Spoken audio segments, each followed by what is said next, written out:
집중 분석 이슈타임 시간입니다. 오늘은 펠리츠 투자앤리서치 김민수 대표와 함께 코로나 국면에서 존재감을 과시하고 있는 언택트주에 대해서 이야기 나눠보겠습니다. 안녕하십니까? 네, 안녕하십니까? 자, 먼저 오늘 이슈와 관련한 뉴스부터 확인하고 가시겠습니다. 화면으로 만나보시죠. 자, 카카오 시총 30조 돌파, 비대면 빅3 100조라는 제목입니다. 코로나19 사태 이후 인터넷, 게임 등 비대면 산업이 급속도로 성장하면서 관련 기업 주가가 연일 신고가 행진을 이어가고 있다. 카카오와 네이버, NC소프트 등 이른바 비대면 빅3 기업의 시가총액은 100조 원 돌파를 눈앞에 뒀다라는 내용입니다. 자, 비대면 빅3 기업에 대해서 한번 집중적으로 살펴보도록 하겠습니다.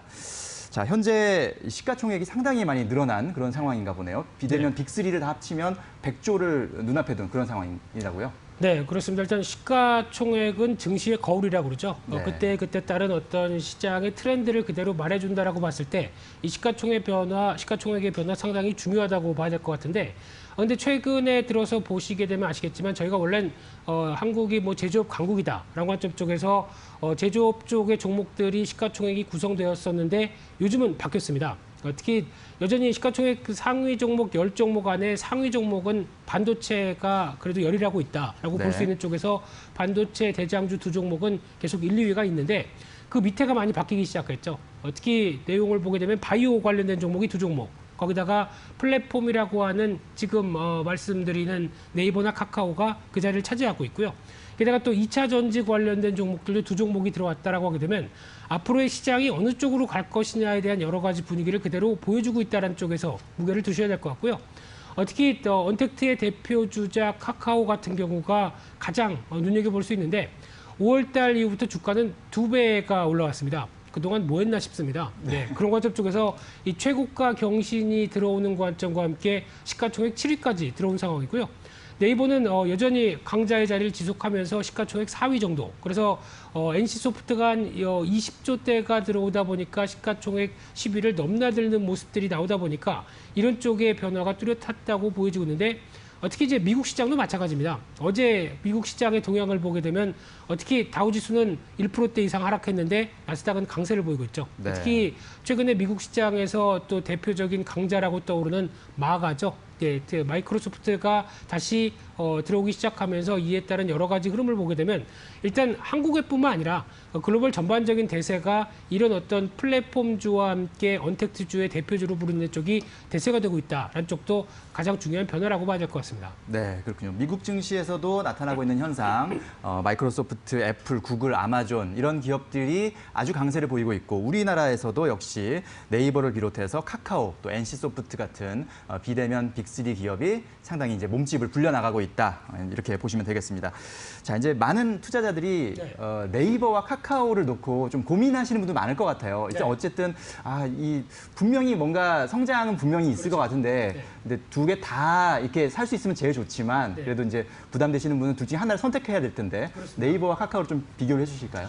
네, 특히 뭐 지금 잘 가는 종목에 대해서 엄마가 좋아, 아빠가 좋아 이 상황이죠. 네. 근데 다 되면은 가장 또 저희 어린이들이 잘 쓰는 표현이 엄마 아빠 다 좋아 이렇게 나오면은 뭐 네이버 카카오 다 사시면 좋을 것 같습니다만 일단 지금 이제 차이를 약간 좀 비교를 해봐서 보게 되면 아마 네이버는 약간 좀 양반적인 느낌이 나고 카카오는 좀 더 공격적인 느낌이 난다라는 게 가장 좀 어떤 좀 세밀한 분석이 아닐까 생각되고 있는데 물론 단순하게 보게 되면 네이버가 시가총액이 이제 46조대 그리고 카카오가 어제까지 많이 올라와서 보니까 31조대까지 들어왔는데 그러면서 좀 차이는 일단 액면 분할을 하다 보니까 카카오가 액면가가 100원짜리죠. 그리고 네이버가 100원짜리고 그리고 카카오가 500원짜리다라고 보시면 되는데 그러다 보니까 약간 이제 네이버는 어떻게 보면은 PER 기준으로 봤을 때 한 40배 정도 그리고 또 카카오는 80배 정도 좀 많이 올랐다고밖에 볼 수 없는 상황들이죠. 그런 쪽으로 봤을 때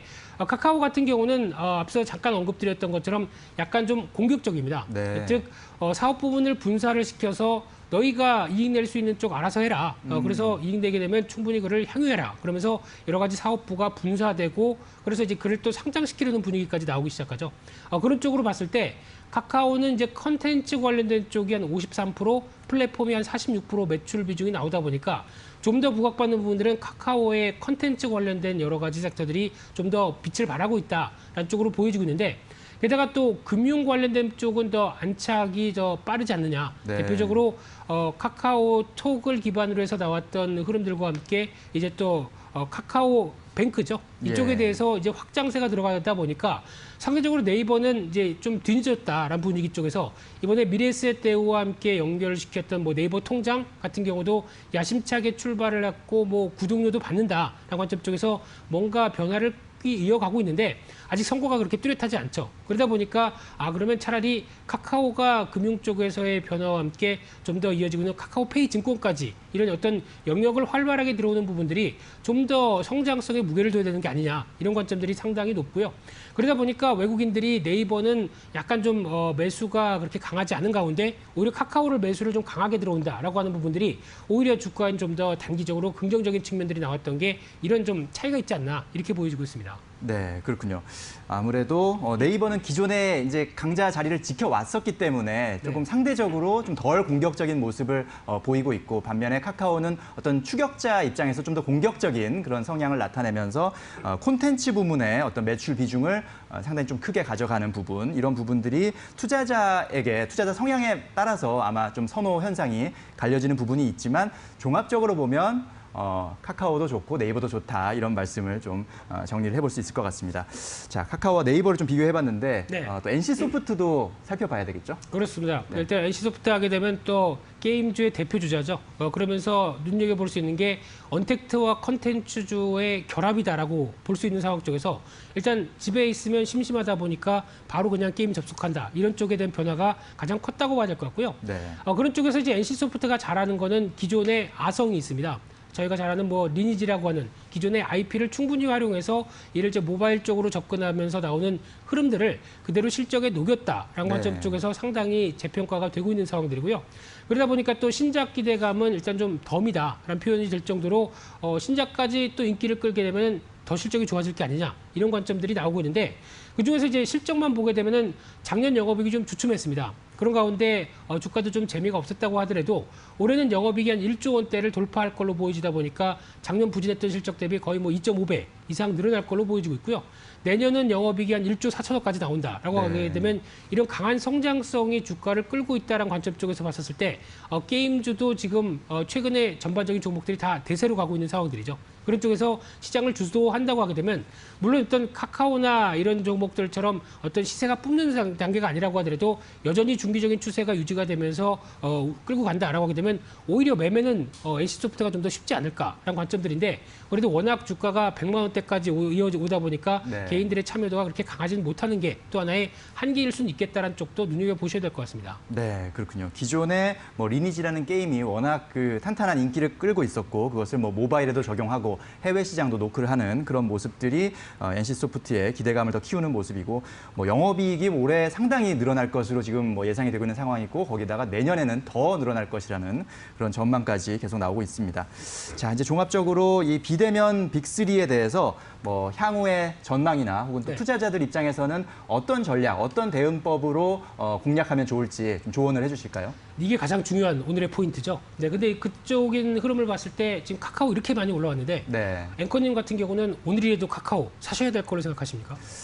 뭐 돈만 있으면, 네, 돈만 있으면 네. 뭐 한번 사보고 싶은 네. 뭐 그런 상황입니다. 네, 물론 항상, 좀 예. 많이 올랐다는 느낌은 분명히 있어요. 그쵸. 분명히 있는데 네. 그래도 좀 기대해 볼 수 있지 않을까 네. 뭐 이런 느낌은 들거든요. 네, 항상 돈이 문제죠. 네, 그렇죠. 맞습니다. 예, 지갑에 항상 돈이 문제긴 한데 네. 가장 중요한 부분들 같은 경우는 이제 쏠림 현상이라는 데 대해서 일단 첫 번째 무게를 맞춰야 될 것 같고요.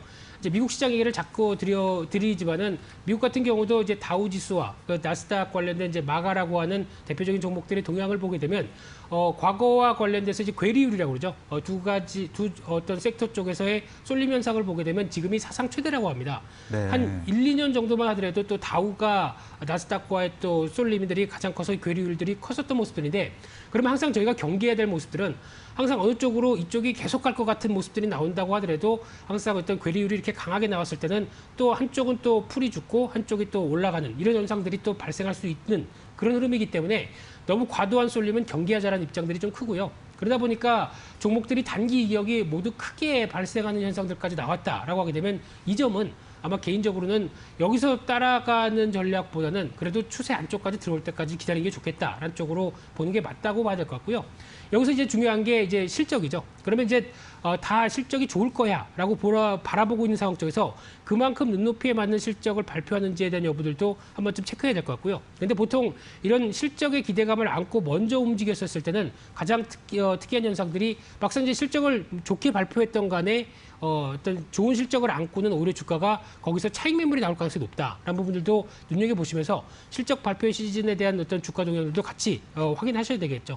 그리고 가장 중요한 부분 같은 경우는 또 이런 언택트주와 관련된 쪽에서 가장 촉발을 시켰던 대표적인 흐름들은 일단 코로나19 사태와 관련된 내용들입니다. 그러면 즉 확진자가 지금처럼 이제 미국이 6만 명 정도로 넘어가면서 뭐 최대치까지 들어올 정도의 흐름이 나오다 보니까 불안하죠. 그러다 보니까 다른 쪽으로 자금이 못 가고 계속 가는 쪽으로 자금이 나오는 현상들이 나오는데 그런데 여기서 만약에 확진자 수가 이제 정점을 또 찍고 약간 좀 둔화되기 시작한다라고 하게 되면 또 시장에 보는 포인트가 바뀌어질 수가 있습니다. 그렇기 때문에 지금은 이제 계속 적어도 한 5, 6만 명대까지 이렇게 계속 확진자가 이어지면서 시장 흐름들이 끌고 가는지에 대한 변화들 이 부분이 가장 큰 핵심 포인트라고 보게 되면 거기서 또 미국 시장도 마찬가지로 앞서 말씀드렸던 언택트의 대표적인 마가라고 하는 종목들이 이제 약간 꺾인다. 그거 하게 되면 국내에서도 당연히 영향을 받겠죠. 이런 어떤 트렌드에 대한 변화를 또 같이 가져가시면서 보시되 단기적으로는 지금 여기서 쫓아가서 얼만큼 어떤 단기적인 이득을 보겠느냐라고 하게 되면